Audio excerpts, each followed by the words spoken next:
هلا سألوا إذا لم يعلموا. هلا سألوا إذا لم يعلموا. بسم الله الرحمن الرحيم، والصلاة والسلام على رسول الله. مشاهدينا الكرام حيثما كنتم وأينما وجدتم، حياكم الله. السلام عليكم ورحمة الله. عدد جديد، لقاء متجدد، برنامجكم هلا سألوا عبر الخامسة، قناة القرآن الكريم من الجزائر. هلا سألوا برنامجكم اليومي الذي يجيب عن أسئلتكم الدينية وانشغالاتكم الفقهية. معلمنا بإذن الله هذه الحلقة فضيلة الشيخ الدكتور السعيد بويزري. أهلا وسهلا بكم جميعا. وبه شيخنا السعيد، مرحبا. مرحبا أخي أحمد. الله يبارك فيك. عاشوراء مبارك. عاشوراء مبارك يا أخي وجميع المسلمين يا رب. يذكر عاشوراء بالانتصار. عاشوراء يربط الأمم ببعضها، فنحن أولى بموسى وعيسى ويوسف ويعقوب وإسحاق وإبراهيم. نحن أولى بأنبياء الله ورسله جميعا. نحن أولى بحمل الرسالة الخاتمة واتباع صاحبها الأمجد محمد صلى الله عليه وسلم وعلى آله وصحبه وسلم تسليما كثيرا. عاشوراء معنى أن ينحسر الشر في أقنيته ويمتد الخير في أوعيته وتستمر الحياة. ألم ينفلق البحر بإذن الله لسيدنا موسى لينجيه وليغرق فرعون. كل عاشوراء والحق في عل، كل عاشوراء والشر في أسفل، والله على كل شيء قدير. شيخنا عاشوراء. بسم الله والحمد لله والصلاة والسلام على رسول الله. معاشر المشاهدين الكرام، السلام عليكم ورحمة الله وبركاته. عاشوراء مباركة عليكم وعلى أمتنا قاطبة.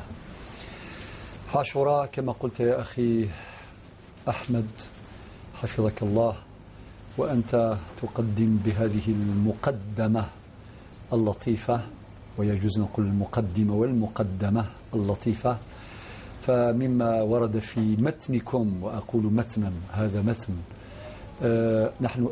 نحن أولى بأنبياء الله عز وجل. عاشوراء، مقاصد عاشوراء سواء في حياتنا الدينية وفي حياتنا الاجتماعية. أبدأ بالقول أن أنبياء الله عز وجل نجاهم الله عز وجل وأيدهم، أيد أنبياءه ورسله. ومما ورد في الآثار والأخبار أن هذا اليوم يوم مبارك، كانت نجى الله عز وجل فيه موسى مع بني إسرائيل من آل فرعون. والدليل في ذلك في حديث رواه الإمام البخاري عن ابن عباس رضي الله عنهما، لما قدم النبي صلى الله عليه وسلم المدينة المنورة زادها الله عز وجل نورا وتشريفا، رأى اليهود يصومون هذا اليوم، فحينما سأل لما أو ما سر ذلك، قالوا له إنه يوم صالح، أو في رواية هذا يوم صالح نجى الله فيه بني إسرائيل من عدوهم. هذه في رواية، وفي رواية أخرى نجاهم من آل فرعون. فصامه موسى، صامه موسى شكرا لله عز وجل. نبينا صلى الله عليه وسلم قال في الحديث الصحيح الذي أخرجه الإمام البخاري: فأنا أحق بموسى منكم. إذن فعلا كما قال المصطفى صلى الله عليه وسلم: نحن أحق بموسى منهم. وتذكر أيضا بعض الآثار والأخبار أنه في هذا اليوم نجى الله عز وجل فيه يونس من بطن الحوت، وكذلك أعاد يوسف إلى أبيه يعقوب. جملة من الأحداث حصلت مع باقي النبيين. هذه آثار وأخبار تؤكد هذا المعنى، ولكن هناك قواسم مشتركة. القاسم الأول: نحن أحق بموسى منهم كما قال المصطفى صلى الله عليه وسلم، ونحن أولى بجميع أنبياء الله عز وجل. لماذا؟ لعدة أسباب. السبب الأول أننا حافظنا على ميراث النبوة. السبب الثاني أننا حافظنا على عهد الله عز وجل. يكفي أن نقرأ قوله تعالى في سورة الأنبياء: وجاء موضعها في سورة الأنبياء في الآية رقم 25. رب يقول وما أرسلنا من قبلك من رسول إلا نوحي إليه أنه لا إله إلا أنا فاعبدون. عقيدة التوحيد هي أصل الأصول. عقيدة التوحيد هي أصل الأصول. وردت في هذه الآية وما أرسلنا من قبلك من رسول إلا نوحي إليه أنه لا إله إلا أنا فاعبدون. إذن هذه الأمة التي تحافظ على عقيدة التوحيد، هذه الأمة التي تؤمن بجميع النبيين والمرسلين، هي أحق وأولى بالأنبياء من غيرهم، من غيرها من الناس. لذلك قال ربنا في آية القرآن في أواخر سورة البقرة لا نفرق بين أحد من رسله. إذن المرسل واحد والمصدر واحد هو الله. والمنطق يقتضي، بل من لوازم المنطق، أن نصدق وأن نرحب وأن نؤمن بجميع النبيين والمرسلين، لأن مرسلهم واحد هو الله جل جلاله. ولا يمكن أن يقبل منطقيا إطلاقا أن نجد بعض الناس يؤمنون ببعض النبيين ويكفرون بالبعض الآخر. هذا غير معقول. غير معقول.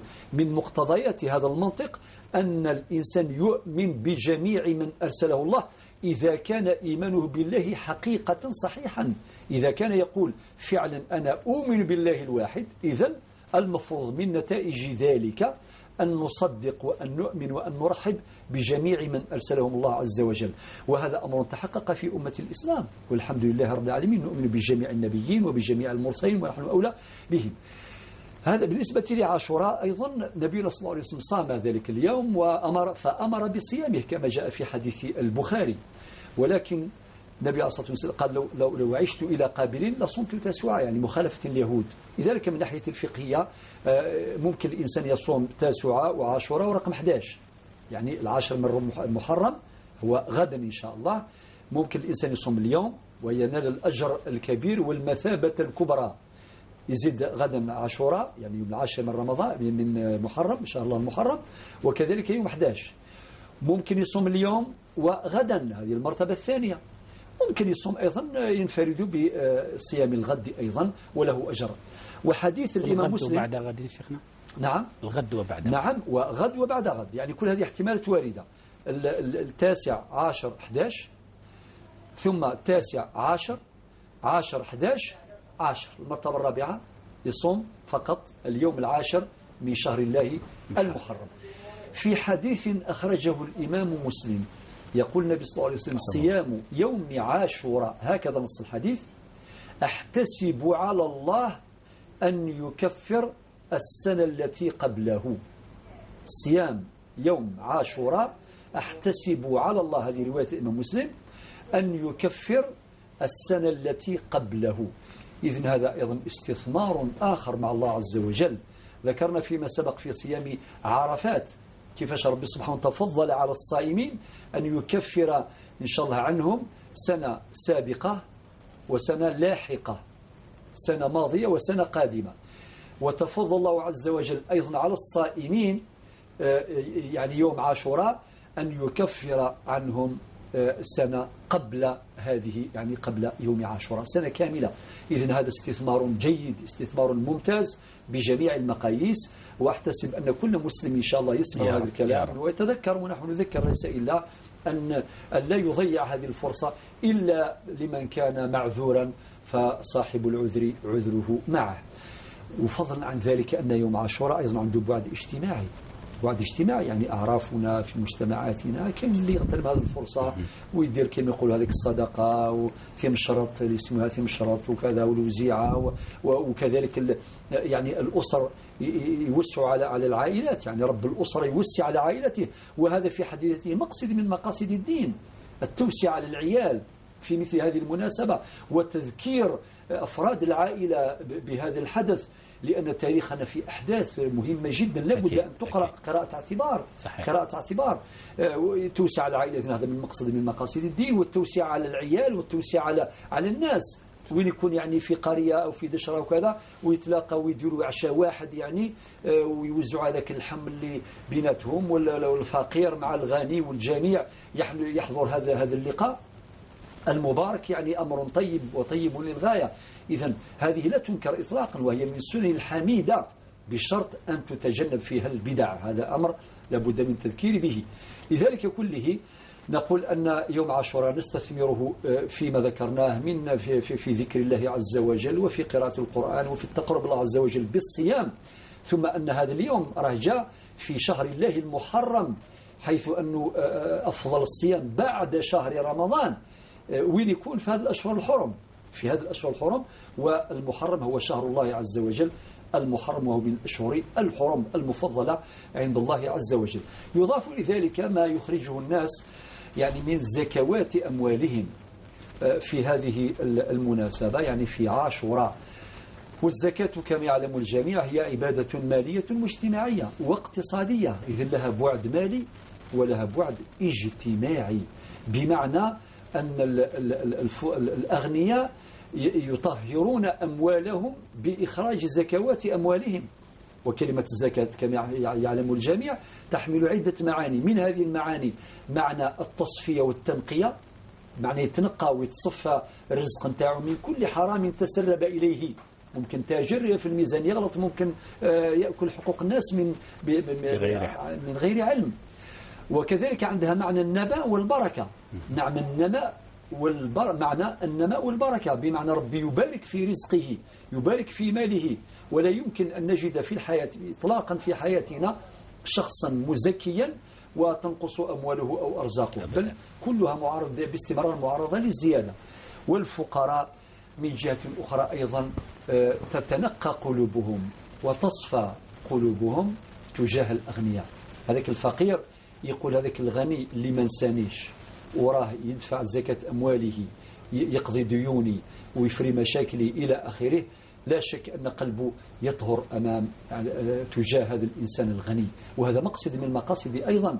ثم أن هذه الزكاة هي مظهر بامتياز من مظاهر التكافل الاجتماعي. إذن لابد أن نترجم هذه الأحداث وهذه المحطات عمليا في حياتنا الاجتماعية. بارك الله فيك شيخنا وأحسن الله إليك، وأن نترجمها أيضا باللغة الأمازيغية. بارك الله فيك الأخ أحمد، جزاك الله خير. نعم نترجمها باللغة الأمازيغية، فنقول والله بالله التوفيق. مثلا سماتين الساقي تاع عاشور، يعني أزكى تاع عاشور تساقي ذي منسين تاع عاشور. ثم زواروث أكيد نجي مثلا أحمد محسوبين نكوني نسلمن ذي نكوني يكزوار يكسي مشجع عندي شجع سيدي ربي، خاطر نومن يسن مرة ماشي ونو من يسوى نخفريس نقفليثناك نو من يسناك نقدريثناك نعزيثناك نحمليثناك أكل ملان في سنات العاقدة يغدبين باللي ربي ونريس عشريك أتسان مازال تدهينا خاطر نفينا والشفيع صلى الله عليه وسلم إن يغيد إلى قد سمع مصر ربي يون أكن ديوس هذه القرآن أكن ديوس هذه السنة إنس ونفدلارا ونخذيمارا يعني نفدنوار العقيدة النظام يقول في العقيدة يقولنا في نسلمت في 13 ثقات سفر سمذان باش يوزم ما يزمر يوزم ويس 9 ويس 10 ويس 11 كني خير موريز ميرالا ويس 9 ويس 10 موريز ميرالا ويس 10 ويس 11 موريز ميرالا يوزم زكاة 10 سوا قرقي المحرم وذي سؤال أجر ذا القرآن لكن ديوسال جيب الحديث دي الصوض الإمام مسلم يند ذيك النبي صلى الله عليه وسلم ربي أسيعفو إون يوزامن يون واسقين عاشوراء أسيعفو ربي أسقسني يعدن أثني يربح المذاق الله يبارك ثمتين نغنى جدي ثنغنى ندخد من يعني ثورا الوزيعة نخد من الصدقات نخد من في مشرط أزدوك اليرتسد ويثيرو أذ نجمعنا كي مثانا مركنتين أذ نفقن فيه الليل يجليل وتسمنا في مركنتيا ذا غي مثانا تفدلني من سيث وشولي نسن في كذا يكون مرة ذين دي تساوين السر ذين دي تساوين الحمالة دي تساوين القدر دي تساوين ثيجمات تصدن الخير يري مثانا أوها ربي أنفرس السنة عزيزا ذي الطاعة ذي الخير ذي ثيجمات ذي الهنا جاء ثالث. بارك الله فيك فضيلة الشيخ أستاذنا الدكتور سعيد بويزري. قبل أن نستقبل ونتشرف بالاستماع إلى انشغالاتكم ورد إلينا سؤالين اثنين. الأول من سيدة فاضلة من العاصمة. شيخنا السعيد تقول: عرضت سكني فضيلة الشيخ للبيع وتسلمت من سيدة عزمت أن تشري عربونا ب400 مليون سنتيم. قبلت البائعة بهذا المبلغ مع التأكيد أن غير واضح إن كان ما كان بينهم عربونا أم تسبيقا، ولكن بعد شهرين ظهرت التي نوت الشراء وقالت لا أشتري عليك البيت. رفضت فضيلة الشيخ إرجاع العربون للسيدة واعتبرته من حقي، ولكن جاءني شار ثالث فبعت السكن لهذا الطرف الآخر، فألحت وطلبت مني صاحبة العربون إرجاعه، واعتبرت أن الشريعة بيننا في هذا الأمر في مطالبتها للعربون. السائلة تسأل: هل هذا العربون فضيلة الشيخ من حقي أم من حق الشارية الأولى؟ وجزاكم الله خير. الله يبارك فيك. أولا هذه في فقه المعاملات هناك تفاصيل كثيرة متعلقة بالعربون، وهذه المسألة فيها تفاصيل فقهية كثيرة في مسألة العربون، ولكن كما قال الأخي أحمد قبل حين، فإذا كان هذا تسبيقا فهو جزء من المبلغ الإجمالي المتفق عليه، فهذا يتم إرجاعه. أما إذا كان عربونا فالمرأة السائلة لها الحق ألا ترجع هذا العربون، ولكن أتحفظ لكونها قضية والمبلغ كبير. لازم الناس تعرف أن هذه المسائل لازم فيها فقه يرافقهم في هذه المعاملات.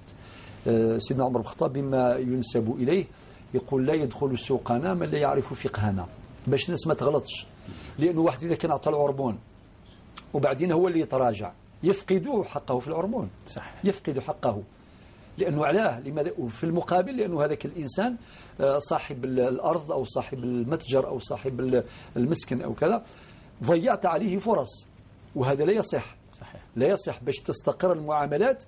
إذا كان قدمت عربون وبعدين أنت اللي قدمت العربون وأنت اللي أحجمت عن الاستمرار في العقد في استمرار في تكملة إجراءات البيع والشراء، فهنا تفقد ذلك العربون، وهذا هو الأصل مهم جدا في الفقه.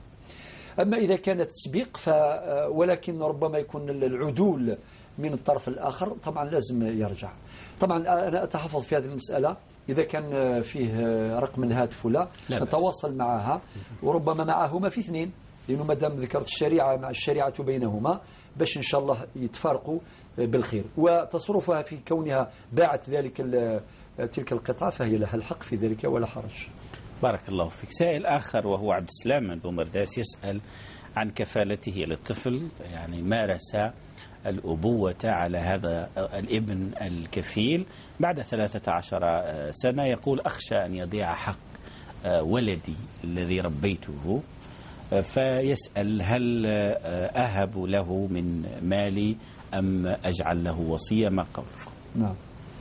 الأخ عبد السلام بارك الله فيك، إن شاء الله تحظى ببشرى النبي صلى الله عليه وسلم: أنا وكافل اليتيم كهاتين في الجنة. هذه مسألة. وأخي محمد الآن تكلم على الأبوة، لأنه باش نميز بين أمرين. قد يكون الإنسان والدا وعنده أولاد، هذا الطفل وليده مثلا والده، ولكن ذاك اللي رباه واللي قام به وأشرف على تعليمه وتربيته وتوجيهه راه يقوم بمقام الأب، يقوم مقام الأب.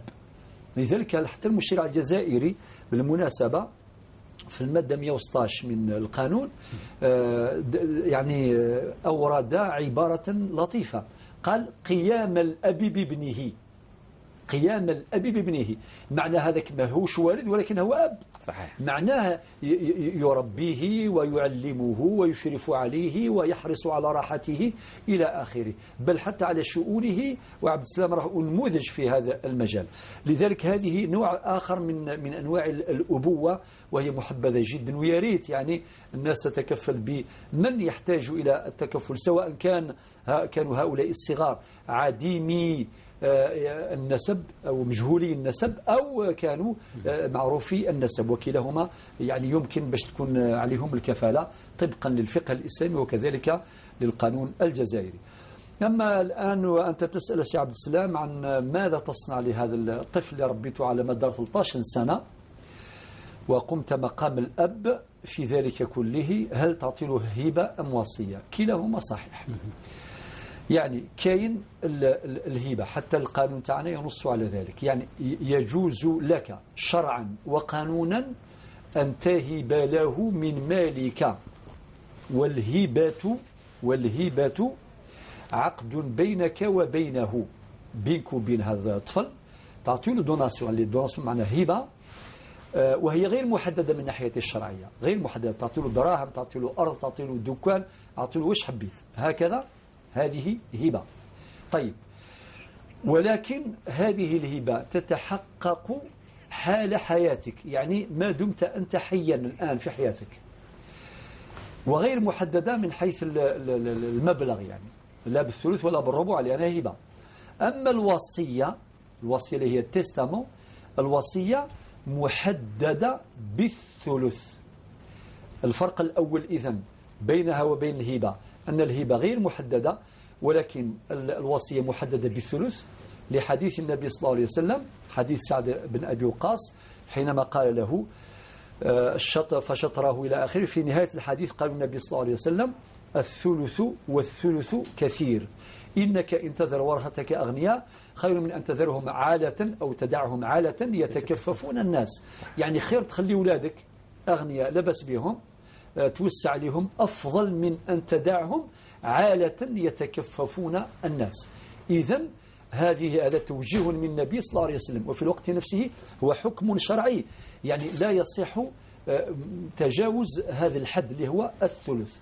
وفي حديث آخر النبي صلى الله عليه وسلم يقول: إن الله تصدق عليكم بثلث أموالكم في آخر أعماركم زيادة في أعمالكم فضعوه حيث شئتم.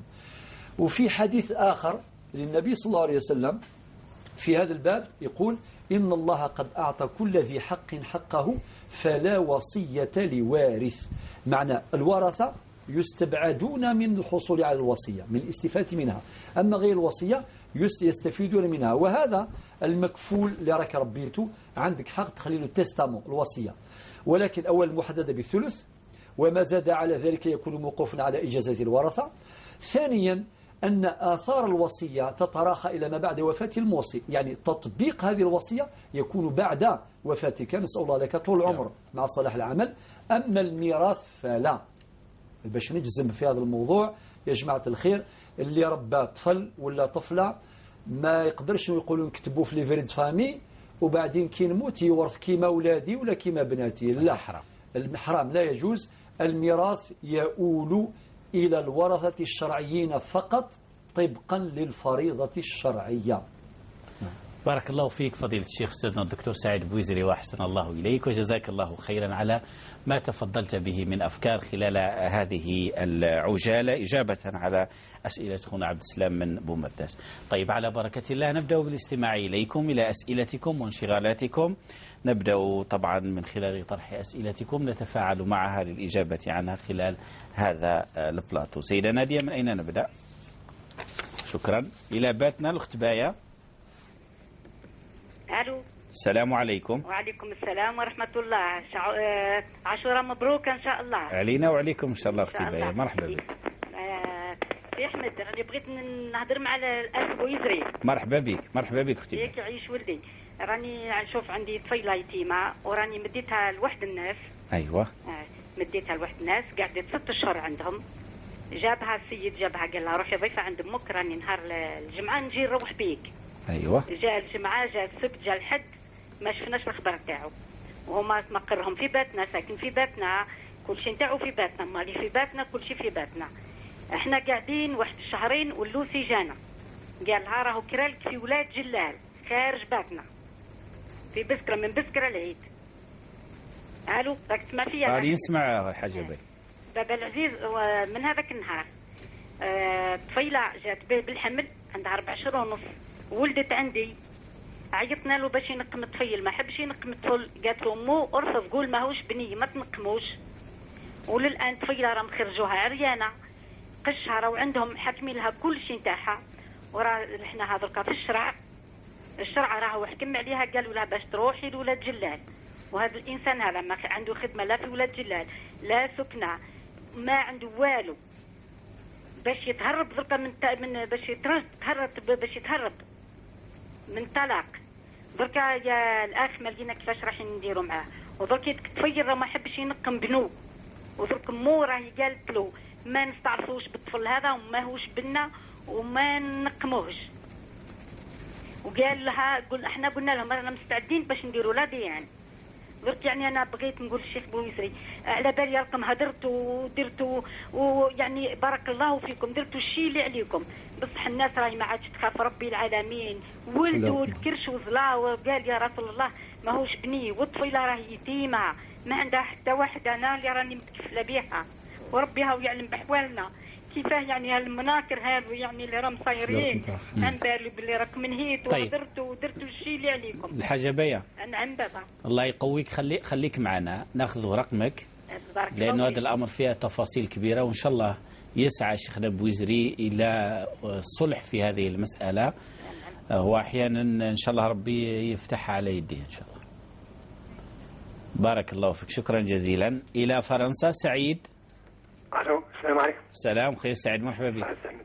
مساء الخير عليكم بمناسبة السنة وأول نوفمبر إن شاء الله علينا وعليكم أجمعين. يا رب. وشي السائل ويزيد دكتور. مرحبا. عندي واحد سؤال ربما يا أخوي. عندي كان وقع لي واحد الزواج في البلاد. أيوة. راهو من 2010. أيوة. ولكن ما كانش فيه دخول، والزوجة هذه ما بغات حتى شيء يعني بون ما يبان فيه والو. ذاك 4 سنين منا وما فهمتش انا، وانا معوض راني في هنا ما نجمش نروح باسكو راني في لوبيتال هنايا، ما نجمش اكوز كان الادويه اللي ما كاينش تما، ووقع لي الحادث ثم. بالنسبه كنت رايح لها في ذيك الليله ويعني ما حبيتش نستعرف. ومن بعد رحت لواحد اخترت الولايه نتاعها كاع ما حبش نعطيش وين تروح ثم يعرفوها على العداله هذه، وتبدل في السكنات يعني كل خطوه تبدل سكن لان عندها افكار صراحه ما حاش دوركم. هذا ما تمنيش هذه بيننا وبين ربي سبحان الله. درنا العقد في 2009 وما حبش تحضر، قالوا الغدوه تجي بون ما جاتش بعد 4 شهور بعد قاطعني بالحمل سيبون. ومن بعد ودي بعث لنا واحد مشي قال لي ودي الامور هذه العقد ذاك راهو ما سنيتش فيه، والقانون كما تسنيش وفوت السماح راهي يولي يفسخ باش تاتي في تعاود تجي باش تمضي باللي صاي. ايه في 22 مارس 2000 صافي ديجا ولينا في عام واحد اخر. جو مابيل 22 اوت 2009 كان سينا نظن فضيل الغدوه ونهار الجمعه مش عارف كيف تحول البلد تاعهم في دشره برك، والمير اللي هم كاع متسوراح وكاع منحاهم كاع هذونا. وهي تسكن ماما في الولايه وعندها سكن تاع كريات ومكتبه ودار اخرى، وتبدل هي في السكنات عندها امور اخرى الله يسهل بينا وبين ربي. ومن بعد راحت حتى لمدينه بوسعاده، راحت لهم وكتبت عليهم واحد الكتابات بصح ما عطاولهاش يعني اسمها، يعني قالوا لها كيفاش، لكن راه كي ثابت في كلامك باللي ما حبش يديها لفرنسا، وانا عندي وثائق من حتى هي قدام هنا مسنيها حتى وزير الخارجيه باللي تبعثها فوتوكوبي فو باللي ما يقبلوش فوتوكوبي مسكانين مترافقين 3 خطات والرابعه هي وراها تاع على جي بي وراي بلادات وكلشي بون. وبعدها قال باللي اسبوع واحد بدون دخول عندنا اجتماع محسوب اسبوع بدون دخول. سي سعيد هذه انا سي سعيد كل احترام والتقدير لك، احنا الآن فهمنا أن المسألة ليست سؤالا فقهيا وإنما قضية قائمة بحالها. وحبيت سقسي السيد بويزي يا ترى واحد كما راه في فرنسا هكذا وعنده ظروف طبيه يعني صعيبه ماهيش حوايج سهله كاين السكر والقلب ديك ساسبو راهي امور اخرى عندي تاع الطرق. لا شوف عمي سعيد نعم شوف الآن خليك معنا ما تقطعش، ياخذوا رقمك زملائنا وشيخنا السعيد يتواصل معك، لأنه فيها تعقيد شيخنا السعيد وفيها تفاصيل باش حتى لأنه احنا مشكورا الحقيقة على ثقتك في البرنامج، ولكن لما تكون قضايا معقدة تستدعي أكثر وقت وأكثر جهد نحن نتمنى ونخلوا المجال للأسئلة الفقهية الآنية اللي راهي تدور في رؤوس مشاهدينا، وانت بإذن الله شيخنا السعيد يتكفل بالمسألة يجاوبك على انشغالاتك ويرافقك حتى بطريقة شرعية وقانونية. بارك الله فيك عمي السعيد، شكرا جزيلا. شيخنا خلاص. الله يبارك فيك. دوما في فرنسا عبد الحكيم. السلام عليكم. سلام عم عبد الحكيم، مرحبا بك. واش راكم لاباس؟ لاباس الحمد لله. الحمد لله. انا عيطت لكم المره اللي فاتت واني اليوم عيطت لكم باش نسقسيكم. تفضل سي عبد الحكيم. على زوج سؤالات. مرحبا بك. السؤال الاول هضرت مع الشيخ قال لي باسكو كنت مع المراه كيما نقولوا طلقتو كلش. ها يوم بعد ولينا قال لك عاود دير الحلال من دار جديد. ايوه. كنت البارح الطالب وقرينا الفاتحه. ما شاء الله. ها يا سيدي وعندي 5 ولاد مع المراه هذه. الله. وسما نسيبي كاين واحد نسيبي قال لك انا ما نجمش نجي. يفوك تريح شهر ما تشوفش المراه هذه وما تعيطلهاش في التليفون شهر كومبلي. ولكن السؤال الاول. ولكن درتوا الفاتحه خلاص. درنا البارح الفاتحه وكلش. شيخنا واضح. نعاود لك القضيه. معليش عبد الحكيم. نعم. انا راني متفكر انه الشيخ محمد الدين مشنان هو اللي جاوبك. بارك الله فيك. ايوه. معلش. عندي معلومات على المسألة. طيب مبروك على كل، مبروك عليكم قبل كل شيء انت بارك فيك. السؤال الثاني. السؤال الثاني توجور كيما نقولوا احنا درنا هذيك تاع الكريدي كيما حكيت لك المره اللي فاتت. ايوه. باسكو مدينا شوي صوارد وبغينا نسمحوا فيهم ومن بعد ولاونا راح يدخلونا في الشرع وثمنا ملايين تاع النوتير وثمنا ملايين تاع لاجونس ومول الدار يحاول يتبعنا في الشرع. ايوه. ولينا كملنا الحكايه كيما قلت لي يتكل على ربي. ولكن غدوه حبينا انسجام الدار هذه بغينا نبيعوها اسكو نقلبوا صوردنا والفايده نمدوها كيف يعني الحل تاعها هذه برك. ايوه. طيب انت اخويا عبد الحكيم كان شيخنا موسى نصحك بالاستمرار، قال لك تخلص واكشافي على الاجابه. نعم. راك واصلت في المساله. طيب ولكن انت تقول لما تحب تبيع. قلت يعني غدوه كنا نحب نبيع سما نحب نقلب صوردي والفايده هذيك اسكو حلال كنا نحكمها حلال كنا نصدقها يعني. واضح شيخنا سعيد؟ فهمتش. هو تقريبا كان عنده امور متعلقه. طيب واضح سؤالك سي عبد الحكيم. بارك الله فيك. وان شاء الله نجاوبك ان شاء الله. يرحم والديك. والف مبروك عليكم العوده. بارك الله فيك. صح عم عبد الحكيم. الى اين؟ لا بأس. إذا نبدأ. بارك الله فيك سيدنا. نبدأ شيخنا بالإجابة. اليوم تقريبا المتصلين عندهم قضايا مش أسئلة، ولكن لا بأس. نبدأ بالسيدة باية من سعاد. السيدة باية من من تلمسان. باتنا. طيب من باتنا. تسأل على المسألة المتعلقة بالنسية. تفضل. طيب يا سيدي، درك يا الأخت باية كما قال الأخي أحمد هذه في الحقيقة قضايا، ولكن نجاوبك بما يأتي بيانه. الأمر الأول أنه جابها وبعدين بعد مدة وجاء لوسي الدار وكذا إلى آخره وهي حامل، ثم بعدما أنجبت هو ما حبش يعني يمد الوثائق نتاعو والدفتر العائلي من أجل تسجيل هذا الابن في الحالة المدنية باش يتحصل على حقه في النسب، في نسب شرعي قانوني. وهذا من واجبات الأب تجاه أولاده. هذا الواجب ماهوش هو حق للولد وواجب على الوالد. والناحية الشرعية لا يجوز إنكار النسب أو القيام بأي فعل أو بأي تصرف يفهم منه التملص من النسب أو يفهم منه إنكار النسب. إذن هذا الفعل مرفوض لا من الناحية الشرعية لا من الناحية الأخلاقية لا من الناحية القانونية. هذا رقم واحد. رقم اثنين، وصلت القضية إلى المحكمة ما دام كي جاب دار وكذا في ولاد جلال إلى آخره. ويا أنت قلتي تعليق نتاعك أنه ما عنده وبعدين المحكمة حكمت بالتحاق الزوجة ببيت الزوجية. هذا حكم قانوني مشروع. لماذا؟ لأنه القانون يقضي بضرورة التحاق الزوجة ببيت الزوجية، اللهم إلا إذا كان ما كاينش سكنها، يعني ربما يدعي أو لا يقول الحقيقة، ثم لها الحق أن تدفعه، ولكن لا بد أن تخضع للحكم القانوني وتلتحق ببيت الزوجية. ليس شرطا أن يكون في بيتنا، أو ممكن يكون في ولد جلال، ممكن يكون في أي مكان آخر، لأن الزوجة تلتحق بزوجها. من هذه الناحية الحكم هذا راه مشروع وشرعي، وهي يجب عليها أن تطبق مقتضى الحكم. ولذا ماذا يأتي بعد ذلك؟ يأتي بعد ذلك ما يسمى بالنشوز. يعني ممكن يرفع دعوة قضائية عليها بالنشوز، يرسل إليها المحضر القضائي اللوسي، فإذا امتنعت هو يدير محضر الامتناع عن الالتحاق ببيت الزوجية ورفضها للحكم. طبعا تظهر بعد الناشز.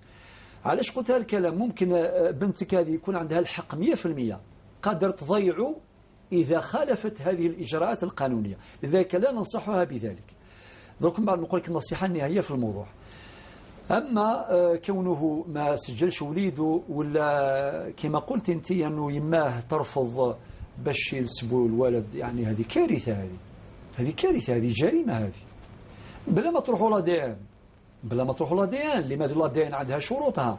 يعني تحليل هذا الحامض النووي عنده شروطه في القانون، باش يعني القضاء يلجأ إلى لا دي ان في حالة في شروط. من هذه الشروط إنكار نسب، هذا فيه زواج، بدل فيه زواج فيه دخول، إذا بالضرورة ينسب هذا الولد، ودون إثارة هذا الكلام، يعني مجرد إثارة هذا الكلام راه طعن، راه تجريح، راه إثارة للفتنة.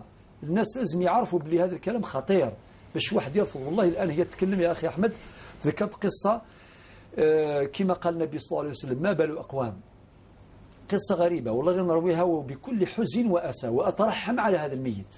كان انكر نسب الابن، والناس اللي دخلوا قالوا ودي الله يهديك، ما تنكرش النسب، ما تنكرش، تروح قضية في المحكمة وفي الآخر يثبت لا ديان، وبعدين انت اللي تخسر كل شيء، تخسر، ما يبقى لك حتى مقام، لا تبقى لك مثابة. ولكن سبحان الله، كما يقول لك العبد يفكر وربي يدبر. النهار اللي اقتنع والحمد لله أنه كتب هذاك الطفل ورجعت المياه إلى مجاريها، والعائلة تفرحوا والعائلتان يفرحوا ما شاء الله، اللي صار مات بعد تقريبا يومين من هو مات هذا الوالد، يعني في حادث، ومات الله يرحمه برحمته الواسعة. والناس اللي عارفين كامل القصة قالوا الحمد لله مات تائبا. صحيح. لو كان مات وما زال ما فراش هذا الموضوع وخلى وليده معلق ماهوش منسوب إليه، آخرها قذف المحصنات، سبحان الله. ولكن ربي سبحانه قبض روحه ومستور إن شاء الله تعالى، أسأل الله عز وجل أن يرحمه. لذلك نقول يا ناس اتقوا الله، سواء هذا نسيبكم هذا ولا يماه اللي تقولوا أنه نكر النسب. أولا يمكن إثبات النسب في النهاية حتى عن طريق لديان. لذلك نقولوا مادام فيه إن شاء الله التليفون تاعك موجود، نتواصل معك إن شاء الله تعالى بعد الحصة مباشرة وبعد أدائنا لصلاة المغرب إن شاء الله. إن شاء الله. بارك الله فيك وجزاك الله خيرا شيخنا، أدانا صلاة العشاء. الله يبارك فيك. أيضا لأخونا السعيد أيضا قضية من فرنسا، تفضل. يعني إشارات بس. نعم إشارات. الأخ سعيد يعني قضيته أيضا متشعبة جدا، وفيه تملص، وفيه أقوال تخالف حقائق إلى آخره. لذلك ماذا نطلب الهاتف نتاعو نتواصل معه. ولكن بشكل عام نقول يا ناس اتقوا الله. في كل مرة تسمعون ونسمع مع بعض أن الله عز وجل يصف عقد الزواج، يصفه بالميثاق الغليظ. إذن لا يجوز اللعب في هذا الموضوع، ولا يجوز استخدام الطرق الملتوية في هذا الموضوع إطلاقا. بعد الزواج لا بد للمرأة أن تلتحق ببيت الزوجية بغير تهمة وبغير سوء الظن وبغير طرق ملتوية. هذا واش نقدر نقول الآن. وما دام هي راهي هنا وراهي في فرنسا، وتقريبا القصة أعرف بعض تفاصيلها، لذلك يا أخي سعد نتواصل إن شاء الله بعد الحصة وبعد أدائنا لصلاة العشاء.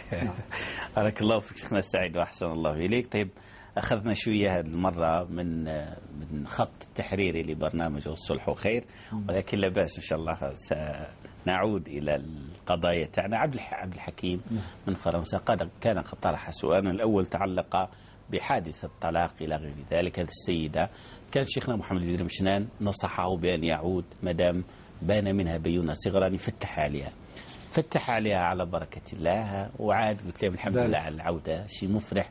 ولكن يبدو أنه نسيبه أخ الزوجة، قالوا لازم تبين منها أو تقعد بعيد عليها شهر، لا ندري. لا يعني تتمة لفتوى أخي محدث المشنان، أنه مدام هي بائنة بينونة صغرى، بينونة صغرى بعد تمام الفاتحة من جديد، عقد جديد ومهر جديد، ما كان حتى شرط آخر، ما كان لا شرط سمانة ولا شهر ولا شهرين، كل هذا الكلام لا علاقة له بالشريعة ولا أساس له من الصحة. إذن مبروك عليك، راك رجعت زوجتك بعقد جديد بفاتحة وبمهر جديد، وربي إن شاء الله يتم لكم بخير وتعيشوا حياة زوجية مستقرة هادئة. وهذا نسيبك لازم يعلم هذا الشيء، أنه هذا الشرط نتاع الشهر ما عنده حتى أصل في شريعة الله عز وجل. بارك الله فيك. شيخنا عبد الحكيم من فرنسا أيضا كان سأل وأجابه الشيخ موسى إسماعيل حفظه الله ما يتعلق بالقرض والأقساط وإلى غير ذلك. كان شيخنا قال هناك فقه هناك، وأمره أن يتم العملية ويتخلص مما ترتب عليه، ويقول هو ماض فيها، ولكن ماذا لو أراد إعادة البيع؟ هل يستفيد من تلك أعتقد الأقساط أو النسب التي في حالة البيع إلى غيره؟ ما فهمتش كثير أخي أحمد، المسألة هذه الآن ماذا لو يبيع؟ يعني يبيع أي شيء، يعني يبيع بيت واللي خلاص قال له شيخنا موسى واصل في خلاص، قالوا الشيخ موسى جزاه الله خير واصل في دفع الأقساط. أيوة، وتخلص منها خلاص بعدما يكمل دفع جميع الأقساط وتؤول ملكية المسكن إليه، ويكون هذا المسكن في حيازته وفي حوزته ويملك عقد الملكية، له الحق في أن يتصرف فيه بجميع أنواع التصرفات، يتصرف به بيعا أو رهنا أو هبة أو وصية، بجميع التصرفات فهي جائزة شرعا وقانونا. بارك الله فيك. شكرا جزيلا شيخنا سعيد بويزري وأحسن الله إليك. هل سألوا عبر الخامسة قناة القرآن الكريم من الجزائر، برنامجكم اليومي الذي يجيب عن أسئلتكم الدينية وانشغالاتكم الفقهية. تبسة سيدة أم وليد، السلام عليكم. السلام ورحمة الله وبركاته. أهلا أخوي. لا بأس عليك، تفضلي. وعليكم السلام ورحمة الله. أهلا وسهلا. مرحبا بك، تفضلي. الله يسلمك أخويا. حبيت نسألكم في رأي الدين في مسألة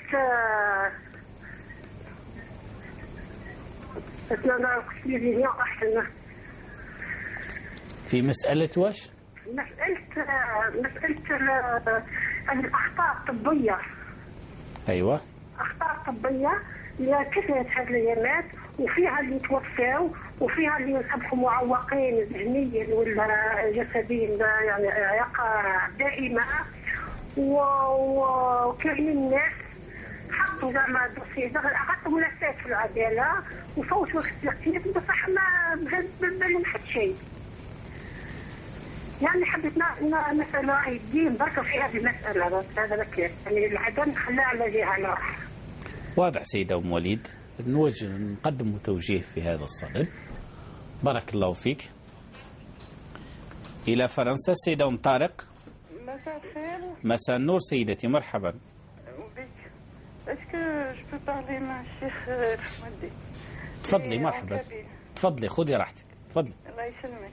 الشيخ بغاك تصير on a un problème. الخير كان؟ بابا سنا il nous a déshérité, nous connaissons l'Est. Donc ça خمج ديسمار c'était mon père, c'était l'héritier en un seul boutmas. Ça boutmas lycéen كان. Donc on connaît le rawis du premier mariage. Donc on était 2 filles et un garçon. Et un jouage après qu'il a fait partir ma mère, et Yoxaromi, ça dit Sarchish. Donc ça, il s'est bien Inès, dès qu'il est l'Europe, il s'attaque. Et nous connaissons et tout. Donc il y a 4 ans de ça, il a fait une donation immense maintenant. Sans qu'on le sait, on se chemin, on se chemin, Donc le problème Toura, celui qui était le témoin de Mirohna le notaire, c'était une donation, une vente. Toura, est-ce qu'il y a une possibilité, comme c'est une donation, est-ce que nous connaissons les business, est-ce qu'on peut faire quelque chose? Parce que le bien il peut se gagner. Donc nous connaissons sans rien. نظل نخدم الكناخ إلى ربي. بابا مازال سايشي ولتما بابا ما سايشي؟ أفاجر الموت أفاجر ربي ذي الموت قلا وفا يهلك ذي الأوروبي قلا فاه قريبة زي بزاف. دونك ثورا كي نذوت ما ونيزيت. داشو نسعى سكسن داشو نزرع نسعى سكسن لا ليفغي فامي. ليفغي فامي. إجمام أمشي بويا إجمام أمشي بويا يعني أين بوي سلكوا غضنا سوا وين غامي. جو سي با روحنا النوتير نكوني بعد كات غدنا عمتي سنخك سايتي في روحنا النوتير زعما يفكايس يقماس اون دوناسيون يميس نجمة. دونك تورا نيتني جما يبوي كلشي الدراع ميت هذا باش بابا خام نكوني ثلاث نصف أكن أنا غيا ما كنت قارن القبائل كان خمس كان دونيس خمس كان دونيس سوا بابا إن شاء الله سوريا إن شاء الله ربي سيدي هذا ربي الظلمة ماشي زينك نعم الظلمين زراسك أما كنا ربافتي وجيدين جداولت ما تليفوني نجي تليفوني إنما إن شاء الله أنا أهضر جميعا إن شاء الله كيف الموضوع ديفك ربي ثفرات إن شاء الله. شكرا سيدة أم طارق كما يقولوا وسعي خاطرك إن شاء الله وربي معك إن شاء الله يكون الخير إن شاء الله وشيخنا السعيد سيتكفل بالمسألة إن شاء الله بيت فقراء بيت يتامى الله المستعان. طيب إلى أين سيدة نادية؟ إلى فرنسا من؟ سيدة فتيحة من فرنسا. السلام عليكم. وعليكم السلام ورحمة الله. أنا مفتحة من فرنسا. مرحبا بك. 3 أسئلة. تفضلي. الأول. السؤال الأول هو كانت معاركة هذيك زوجي تزوجت أنا وراجلي يبغي قلت له نطلقوا قال لي هي نطلقوا هل تعتبر طلقة أو با؟ قال لك هي نطلقوا. قلت له نطلقوا تاوشنا بزاف سي لا فامي سي هذاك سي دخلوا بيناتنا يبغي قلت له كنت مغشة قلت له نطلقوا قال لي هي نطلقوا بصح انا كي درت معاه قال لي انا ما قصديش مرة نطلقوا اسكو تعتبر طلقه وبا. ها سيدة يا سيدة أم فتيحة رجاء بعدوا على هذه المواضيع تاع الطلاق الله يجازيكم بالخير. طيب والسؤال الثاني؟ السؤال الثاني هو سي عندي اني اللي كنت انسنت. ايوه حامل ايه وما صمتش رمضان تاع العام اسمه الحق لي رمضان انا كنت بالحمل. ايوه ومن بعد كي زيدت صافي كليت رمضان الخطره زيدت في وقت في المواد جوان صافي كليت رمضان كامل اموا ومن بعد صمت من العام اللي قبل كنت في الحمل ما قلبتوش ما عرفتش اسكو نقلبو ونخرج عليه واسكو نخرج كل ما نصوم نخرج عليه اليوم هذاك ولا نلمهم كامل ونخرجهم. طيب انت العام الاول كنت حامل والعام الثاني كنت زيدت كنت زيدت في المواد جوان. ايوه مش شهر تاع المواد جوان كنت مزيده صمت وخلصت العام اللي فات السمانه اللي كنت بالحمل بها كنت بالحمل مازال ما صمتهاش. واضح.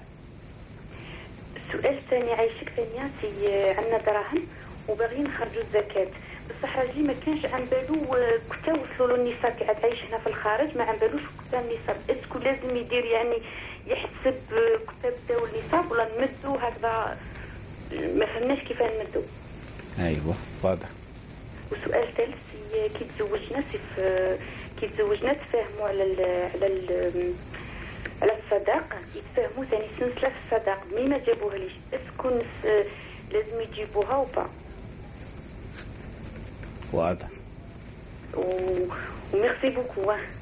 هذا واجبنا سيدة أم فتيحة بارك الله فيك. هذا هو وماذا بيا تجاوبوني اليوم باسكو سي با فاسيل باش نسمعكم طول جور. لا واضح احنا نحاولوا يكون هذا آخر اتصال. في العشر دقائق المتبقية نجاوبوا على كل الأسئلة.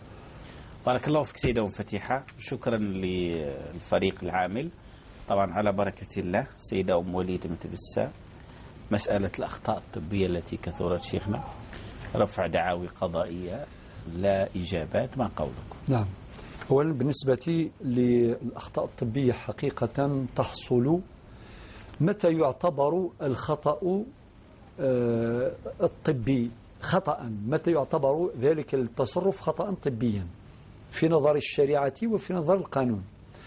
إذا خالف الطبيب أصول الطب، هذه بالمختصر المفيد، إذا رفض الطبيب معالجة المريض، إذا لم يقدم الرعاية والمراقبة الطبية بعد إجراء العملية، إذا ارتكب خطأ في الفعل الجراحي، إذا نسي مثلا جسما غريبا في بطن المريض مثلا. هذه بعض صور الخطأ الطبي باش نتفهموا من الآن هذه الأمور. ومما يؤسف له للأسف الشديد أنه كثيرا ما يقع بعض الأطباء، طبعا لا نعمم الحكم، هناك أطباء حاذقين فاهمين يحترمون أصول الطب ويرعون صحة المرضى ويبذلون قصارى ما يملكون من جهد.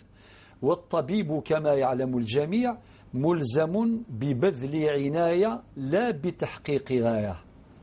يعني الطبيب يبذل عناية، يدير اللي عليه، يسعى وليس ملزما بتحقيق غاية وهي الشفاء، لأن الشفاء في ضرب سبحانه عز وجل، ولكن ملزم شرعا وقانونا ببذل العناية اللازمة من أجل علاج المريض. وإذا خالف أصلا من أصول الطب فهو مسؤولية مدنية، وأحيانا يكون مسؤولية جزائية، مسؤول مدنيا وجزائيا. لعلنا نعود إلى هذا الموضوع بمزيد من تفصيل في برنامج صلح وخير بعد إذنك يا أخي أحمد. لا بأس. لأنه هذا أصبحت ظاهرة للأسف الشديد، باش نفيد السادة يعني المشاهدين بالإجراءات القانونية التي يجب أن تتبع، وما هي النصوص القانونية التي تعنى بهذا الموضوع. أبدأ بالقانون اللي صدر في 1985 وبالمرسوم التنفيذي اللي صدر في 1992 تحت رقم 276، وكذلك بالقانون قانون العقوبات بالنسبة للجزائر وحتى خارج الجزائر. يعني كان قوانين العقوبات تجرم هذه الأفعال التي يخالف فيها الأطباء الأصول الطبية. يعني فيه كلام كثير في هذا الباب، أكتفي بما ذكرت. ولكن بعد ما ترفع الدعوة القضائية وطبعا يطلبوا إجراء الخبرة الطبية، وحينما يتحقق ويثبت الخطأ الطبي فإن هذه الضحية، يعني سواء يكون هذا اللي مات ولا طبعا أولياؤه هم يتولوا الإجراءات، أو هذا الذي أصيب به إعاقة، كان اللي فقد البصر نتاعو، كان اللي فقد عضو من أعضائه، كان اللي يعني صارت له إعاقة يعني كبيرة جدا ومستديمة ودائمة. يعني هؤلاء تجرى عليهم طبعا الخبرة الطبية بعد إثبات يعني هذا الخطأ الطبي. تكون هناك متابعة مدنية ومتابعة جزائية، هناك مسؤوليتان، مسؤولية مدنية ومسؤولية جزائية. طبعا كما وعدت الآن سنفيد يعني السادة إن شاء الله المشاهدين والمشاهدات بمزيد من التفاصيل. أما الحكم القضائي نحن لا نتهم أحدا، المفروض أن الشخص المظلوم ينال حقه على مستوى القضاء. صحيح. على مستوى القضاء، لأنه هو صاحب حق، ما يبقاش وإلى القضاء ما هو دور القضاء. إذا لم ينصف المظلومين، إذا لم ينصف هؤلاء الضحايا من أجل تحقيق ما يسمى بالردع، باش الإنسان يأخذ حذره. هذه الصحة، ما كانش مصنع يبيع أعضاء الجسم باش واحد كيف فقد البصر نتاعو يروح يشري عينه ولا يروح له يده يروح يشري يد. لا، هذه الصحة الإنسان يملك صحة واحدة لا بد من المحافظة عليه، ولا يجوز لا شرعا ولا قانونا التفريط في صحة الإنسان. هذا الذي يملكه هو كنزه الغالي الذي يجب أن نحافظ عليه. بارك الله فيك شيخنا السعيد. سيدة أم طارق تفضل سيدي بالإجابة على انشغالاتها. يعني أمر محزن باش تقول ماذا نملك من والدينا، نملك فقط الدفتر العائلي. هذا أمر محزن يا أخي أحمد. يعني باش الأب يظلم أولاده، لا. ربي في القرآن يقول يا أم طارق يوصيكم الله في أولادكم، ربي توصيكم في الدريان ونفي وشفيح صلى الله عليه وسلم يقول اتقوا الله واعدلوا بين أولادكم. أقوى ربي خذ مثل عدل يرد الدريان يعني يريد جوزارة ذي الشرايث نسيدي ربي باش أذاذات نغي مولان أذ حقرا ثوثي حذاين أثي قشيشين وذفكني وقشيش نغ إميس نميس هذا سفكن ما الذي سيسة يحقر ذين يعني يخلف نثا الشرعيث 100%. أثن صيغ الآية صيغ الحديث النبي صلى الله عليه وسلم يونفك كان يوثن تغاوسا يونس قراويس إن ياسن النبي صلى الله عليه وسلم ما تفكيض إوياض إن يسفكي غارة إن ياسن كيني والشهد غارة يشهد على ذلك غيري فأنا لا أشهد على جور. يعني سوق بالغارة هذه لغد الشاهد أن الباطل وقيض الحرام وتما ذا يزمر غذا مينيغ. ولكن توري في كيس هبة إمسني كما على بالكم الهبة ثول كيد نهضر فلاس دوناسيون ما يخدم يتصار النوتير يعني سا بلان بوفوار فيزافي لا لوا فيزافي القانون، ولكن فيزافي الشريعة لا. ولا قال يخدم هبة كيدية يعني هذه يخدم الهبة دوناسيون باش هذه حرام يسيس ذا قولي جوزارة فلاس وربي وصد في الراويس في السناث ماذا ذيك ما ماكي سميس يبوين سي جديس أثن سقساك ثني الدوزري غير أمي ذا قلت ما تسقسين إن كان ولا ثالث ثقي ماشي في سؤال فقهي بقدر ما هو قضية كما قال أخوي أحمد. لذلك نطلبوا باش سوالي مولان يعني العموم هثوية الأخول يمدوك لافامي باش نروح نرفضها مادام تقارث ضاموضين مادام راه على فراش يعني راه مريض باش يدير مراجعة من ريفيزيون يراجع الهبة نتاعو ويراجع كاع التصرفات نتاعو الباطلة لأنه يخالف الشريعة الإسلامية في هذه الأمور قبل فوات الأوان. إلا قد يراجع إيمانيس قبل لو كان هذه مثل زكاس دقولي ذندما ذي زمادين ولتما ما تجد الباطل تفدي ربي سبحانه عز وجل أكون يصفض ربي مطاون ما هذا ثيد ربي أكن خير ذنتسا أري ربحا مولاش ذنتسارين ندم يوم القيامة وسنسير مال باش هذه ندم إن شاء الله هذه ثوب قبل ثلاث الأوان. بارك الله فيك شيخنا السعيد. عذرا سيدة أم طارق كان في سرعة في الإجابة نتيجة ضغط الوقت. السيدة أم فتيحة رجاء شيخنا في ثواني لكل سؤال بقي 3 دقائق تقريبا في حدودها. زوجها طلقها قتلوا في غضبي ينطلقوا قالها ينطلقوا طيب إذا كان قالك أنت طالق فأنت طالق أما قالك انطلقوا معناها في المستقبل ما طلقك صافي الطلقة يجي لا تقع بهذه الصيغة زيد هذه الصيغة لا تقع بها الطلقة. العام هذاك اللي ما صامتوش وكانت حامل ومن بعد جاء رمضان آخر صامتوا هل تصوموا وتخرج فدية على هذا التأخير؟ لا أنت مادام في هذاك العام راكي ترضعي يعني لأنه الشرع يقول المرأة في النهار في الوقت اللي كانت حامل خلاص هذا عذرك. ولكن بعد ذلك إذا راكي ترضعي وصحتك لا تسمح بالصيام فأنت صاحبة عذر حتى إذا توالى عليك الحمل والإرضاع لسنوات ما عندك لا فدية لا والو أقضي هذيك الأيام نتاعك وفرات. هذا ما كان كي تكوني قادرة صومي كي تكوني قادرة صوميها وما ديري حتى فدية ما دام أنت إلى الآن ما زلتي صاحبة عذر لأنك ما زلتي في الإرضاع. في دقيقة ونصف شيخنا إخراج الزكاة ما عرفوش كاين النصاب ولكن ما عرفوش هل زمنيا وقتاش وكيفاه؟ شوف يا أختي كي نهار اللي يكون عندكم أكثر من 3800 أورو ويدور عليها العام ماشي نهار لو كان يدخلك في نهار 20,000 أورو ما تزكيش لأنه شروط الزكاة الملك التام والمال يكون قابل للنماء ولازم حولان الحول لازم بلوغ النصاب معناتها إذا عندكم أكثر من نصاب وعندكم 5,000 ولا 10,000 أورو ما تزكيوش حتى يدور عليها العام. إذا عندكم أكثر من 3800 أورو ودار عليها العام ثم تخرجوا 2.5%. بارك الله فيك. في الصداق وعدوها بسلسلة ومازال ما جات. ما الصداق إذا كان جابوها لك ذلك الله يبارك إذا أخروها بعد 20 سنة يجوز معليش لو كان ما نخوفش فيه يا الأخت فتيحة ولكن الأصل أنه الصداق يقدم مادام خلاص زوجتي وكذا وراك الله يبارك حامل وراك ولدتي وكذا المفروض يقدم لك الزكاة يقدم لك السلسلة أو الصداق. وإذا تأخر وانت رضيتي بذلك لا حرج لأنه يجوز أن يؤخر إلى أقرب الأجلين الطلاق والعياذ بالله إن شاء الله بعيد عليكم أو الوفاة. باسمكم جميعا مشاهدي الكرام أشكر فضيلة الشيخ الدكتور سعيد بويزري على ما تفضل به. الشكر لكم على الوفاء. السلام.